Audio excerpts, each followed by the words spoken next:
You're listening to The Arts Hour. I'm Nikki, Bedi, and I turn my full attention to you now, filmmaker Matt Bauer. Bit of background first. Born and raised in Adelaide, Australia, on a movie diet of James Bond films and Errol Morris documentaries, Matt then studied at the New York University Tisch School of the Arts and was tutored for his master's in directing by Oliver Stone and Todd Solondz. That's quite incredible. It was cool. Yeah. They came out to our university and kind of helped us out with things. We were in Singapore at the time, so it was a bit of a trip for them. But I'm from Adelaide, Australia. I will say, because this is on the World Service, my Auntie Fee will be listening in Adelaide, Australia. Auntie Fee so in hello, Adelaide. Auntie Fee. Excellent. So your debut feature documentary, which you wrote, produced, directed, it's called The Other Fellow, and essentially you are exploring what it's like to be named James Bond and therefore perhaps live in the shadow of 007 by talking to real men across the world from different walks of life, different races, who share the name James Bond. So let's have a listen to some of those men in the film talking about being stopped by the police and the reaction they get when giving their name. I was 18 years old. Obviously, I was still a young man. It was kind of late. It was around like 9:30-ish. There's police lights behind me, and I'm like, oh, great. He turned the corner, and we got pulled over, and they're like flashing the light all in our faces. He said license and registration. I didn't have a driving license, I didn't have a bank card. What your ID at? I don't have an ID.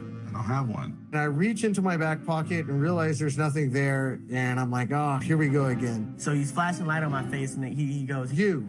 And I'm like, yes, sir. He's like, What's your name? tell me your name. I'm about to die. So I tell him, James. And he says, do you got a last name there, James? And I said, Bond. James Bond. James Bond. My name's James Bond.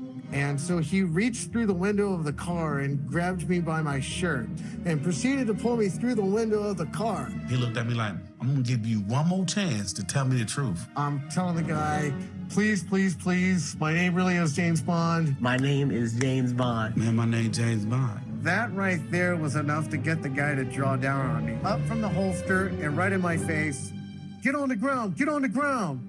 He sort of calmed down, had me stand at the back of the car, went back to his car, ran my driver's license, came back and said, that's a cool name, son. Matt, I mentioned that you grew up on a diet of Bond movies. What did they mean to you? They meant a lot. They were my introduction to the cinema, really. I saw my first one when I was like 10 years old. And the funny thing is, the subject matter of this film is obviously just these guys have to deal with the noise of James Bond everywhere. And the noise of James Bond is everywhere. Even in Return to Seoul that we were watching earlier, there's a James Bond line in there when they say, oh, they call you James Bond or something like that. And I remember the first time I saw James Bond on TV, it wasn't like, who is this guy? I was like, oh, that's what James Bond is. You know what I mean? I've heard this term so many times, even at 8 years old. It was like, oh, this is James Bond. Yes. And as a filmmaker, I mean, I always like series because once you've seen one of them, there's another, 15 at the time films to go. Or, something like the Hitchcock films I really liked because, like with reading the Harry Potter books or something, you can just go back to the video store and get the next one. And so I think those kind of series and franchises are a good way to kind of get you into cinema. But what did you like something particular about James Bond, the man, the incarnation, or did you like the action? What spoke to you? I think there is something that innately speaks to like every little boy in the world of James Bond. I mean, it was quite odd for me, I'm a homosexual, and the fact that I'm a Bond fan often seems incongruous in that. And I actually remember when I told my mother that I was the biggest James Bond fan in Adelaide, Australia, and when I told my mother I was gay, she looked at all the posters around my room and went like, what? And she said, what's happened to my little James Bond? Oh. And I think there is something kind of odd about that it does either way. It's not like The Girls or something like that. There is just something in the Bond films that is just innately appealing. And I don't think it is just to young boys. I think there is something. I don't know where you sit on this. I really loved James Bond growing up because I used to watch it on the television and it was always a little bit shonky, on our little TV. But, it was something that my dad used to watch on Sunday afternoons and it was a kind of way of bonding with my dad as well. So same here. And then I married a Bond villain. I know, which is wild. It's Wow. Yes. Wow. What? Kabir Bedi from Octopussy. So Octopussy was my second James Bond film. Yes, I have a deep, deep love for that film. Do A you? lot of people pan Octopussy. I love Octopussy. What do you love about it? Set in India for anybody who hasn't So seen it. I Well, lo- some of it. I love that Roger Moore plays a kind of older Bond in that film, but as does the girl. I think the girl's only like 39, which sounds young, but for a Bond girl, that's quite old. And so it's kind of like an older relationship. And I like that. It was kind of coming off the back of Raiders, and it kind of has this quite like sort of lush but sophisticated kind of way about itself, except when Roger Moore does a Tarzan scream when he's swinging on the ropes. That if I could go back and change something in cinema, change that. we would delete that sound effect, yes. So back to The Other Fellow. This film could stand alone as a really curious piece that introduces us to men named James Bond.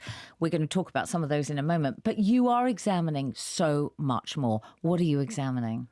I mean, the film does examine kind of issues of, male identity and masculine identity and that kind of thing. But to be honest, that's something that partially like our film marketing people kind of put on the film. Me and my editor were never kind of saying, what will this scene teach us about masculine identity? Right. What in terms of plot we found really interesting is the actual identity issues that get caused by this. And so it started for me. I was a member of a Facebook group of everyone who had the same name as me. And we would talk about like, okay, so who's got the Matt Bauer at Gmail? You know what I mean? Who's got the whatever? And I'm sure if you look for, Nikki Bedi at Gmail, so someone's... Well, that's why I can't be Nikki Bedi at Gmail, because somebody else is. Yeah, someone's taken so I'm it. Bedi. Oh, shouldn't tell people what my email don't is. do that. But then also because you have an amount of profile, it could also be some fan who's gone and made it. And so I kind of went, what if that, but for James Bond? And what are the crazy complications of identity that would happen when this is your name? So for instance, there's a thing in this film where, a guy gets arrested for murder whose name is James Bond, and it goes out first over the airwaves and there's no photograph. Now, it just happens there's another guy called James Bond in the same town. Who's a MAGA hat wearing conservative gun nut, and all of his Facebook photos, him with a gun. So of course, when it goes out, James Bond arrested in shooting murder, everyone thinks it's him. And it's when we're in our editing room plotting out this film, that's the identity stuff that we really get into. And through that, however, it does have a lot, I think, to say and teach you about masculine identity. But I mean South Bend, Indiana is this place where both those James Bonds existed and live. It's such a coincidence. Were there many, many more? I mean, it's not a coincidence because, funnily enough, so Bond is a very popular name, and now you would think that if you had a son and you were the Bond family, the last thing you would call them is James Bond. Right. James is the most popular name for the Bond families of America to call their child. Right. And of course, because if you're having a child and you're the Bond family, right, this is going to come up. And that 1 or 2 or 3% who actually go, we're going to do this for various reasons, obviously the characters in my film. But the point is there is more out there than you would think. Yeah. And so it seems like a coincidence, but actually there's probably 2 James Bonds in most places. I found the saddest story to be Gunnar Schäfer's. So this is the gentleman who is based in Sweden, and he channels 007. He won't marry because Bond didn't, and well, when he did, it ended badly. He travels to all kinds of Bond locations. His house number is 007. He lives in a Bond museum. He owns a gondola, a rickshaw, a snowmobile. There's something far deeper than that, though, isn't there? Yes. I mean, what appealed to us about him is that, yes, he did change his name to James Bond, of course, in 2007, because as he explains, it ends with 007, and that only happens one time every 1,000 years. So we had to take his chance. But it was more that he had actually spent his entire life turning himself into James Bond. Now, when I saw him online initially and watched this Swedish TV coverage of him, you see some of the Swedish TV coverage in the film, and it's very much mocking him. And I kind of thought I was going to meet this kind of sad, crazy person. I will say, I think he's so crazy he becomes sane. Again, I actually think you'll see in the film, he doesn't come across as a crazy person. No, it's his reality. He comes across as very kind of lucid. And he says something in the film, and he says that thanks to being, when you're James Bond, you get to do so many things that other people don't get a chance to do. And if he wasn't James Bond, he would be a car parts seller in a small town in Nebro. Not that there's anything wrong with being a car parts seller in a small town in Nebro, but by being James Bond, he's had to get to have all these amazing life experiences, meet all these kind of really interesting people. And he has a pretty, he was at a film premiere here in London the other night. And he does bring up for me a little bit of that thing of like, well, who are the crazy people? Do you know what I mean? Is it the people who look at this guy and go, he's crazy? But the most poignant part was that he says that he substituted his father, who never came back, with James Bond. Anyway, you can see the film and feel that for yourself. Why don't the people who are having issues with being called James Bond change their names? I mean, you asked this question. Did you get any surprising answers? I think there's kind of two answers to this. One is that there actually is one character in the film who does eventually change his name. But these guys get asked that by people all the time, like, why don't you change your name? Why don't you change your name? Like, have you ever moved house and had to change your address on like 20 government things? Do you know what I mean? Like, it's a lot of work. Changing your name would be like that times 10. Like, it's a massive amount of work. And these guys have kind of been through enough that they're sort of not wanting to do the admin and, that side of things. I think the other side of it is they wouldn't know themselves without it. They don't say this, but it's my belief. They don't know themselves without it. And they this has made them so much of who they are.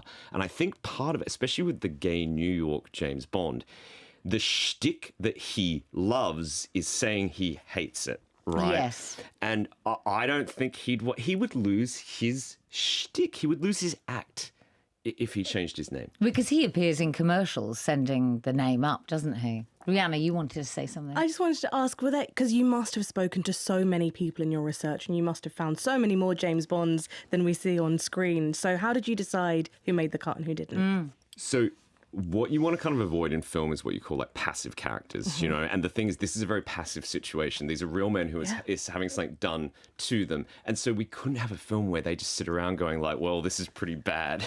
So what we chose is the characters who were doing things. So the ornithologist's wife was trying to track down Ian Fleming. The Swedish James Bond was turning himself into James Bond as searching for his father. The New York James Bond was doing the TV commercials and that kind of thing. The Indiana James Bond is on the run from the police while the other guy is trying to avoid that. And then kind of in the story we have to dance around. Somebody is like on the run from a stalker. And this is a woman. And it was vital in this film that we had characters who were constantly doing things. Otherwise, it would be like one of those docs where everyone just like sits back in a chair with like a guitar or something behind them, and it's like here's a funny story from 1978. Do you know what I mean?